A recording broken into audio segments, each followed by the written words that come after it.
Hello student, हमारा अगला topic है पोटेंशियल डिफरेंस बिटवीन 2 पॉइंट, दो बिंदुओं के बीच विभवांतर। If the positive charge is to bring Q naught from infinite to point B and then to point A, then the work done in moving it to A is done by bringing it to B, it will be more, that is the potential of A will be greater than the potential of B, that is there will be a potential difference between the point A and B। यदि test charge जो positive charge है Q not, उनको infinite से पहले point B तक लाए, उसके बाद पॉइंट ए तक लाए, तो ए तक ले जाने में जो किया गया वर्क होगा वो बी तक ले जाने पे किए गए वर्क से अधिक होगा। अर्थात जो ए का पोटेंशियल है वो बी के पोटेंशियल से अधिक होगा। Hence the potential difference between any two points in the electric field and the work done in moving in any order from a point of potential to a point of greater potential and the value of the charge is equal to neutrality. Electric field में किन्हीं दो point के बीच potential किसी positive charge को कम potential के point से अधिक पोटेंशियल तक ले जाने में जो किया गया वर्क है या चार्ज की जो वैल्यू है उसकी निष्पत्ति के बराबर होता है।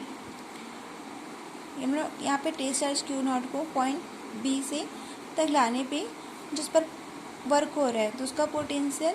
और ए तक लाने पे जो किया गया वर्क है तो उसका पोटेंशियल, तो ए तक लाने में जो किया गया वर्क है वो ज़्यादा होगा बी के कंपेयर पे। If the potential two points A and B are V A and V B, then W has to work to bring the Q charge from B to A, then the difference between A and B। यदि बिंदुओं point A और B पर potential V A और we B हो तो test charge Q not को charge को B से ए तक लाने में W वर्क करना पड़े, तो ए और बी के बीच potential difference V A minus V B equal to W upon Q not.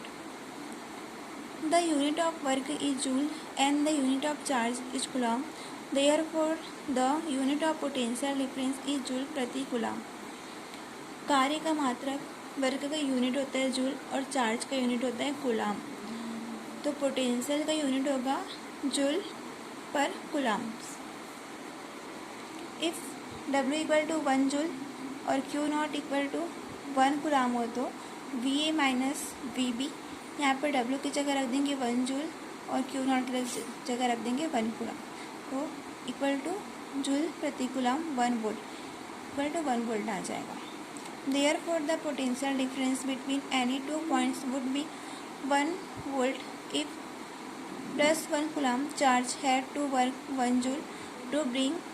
if from low voltage point to high voltage point। किन्हीं भी दो पॉइंट के बीच पोटेंशियल 1 वोल्ट होगा इफ प्लस 1 कूलम्ब चार्ज को कम पोटेंशियल वाले पॉइंट से अधिक पोटेंशियल वाले पॉइंट तक लाने में 1 जूल कार्य करना पड़े।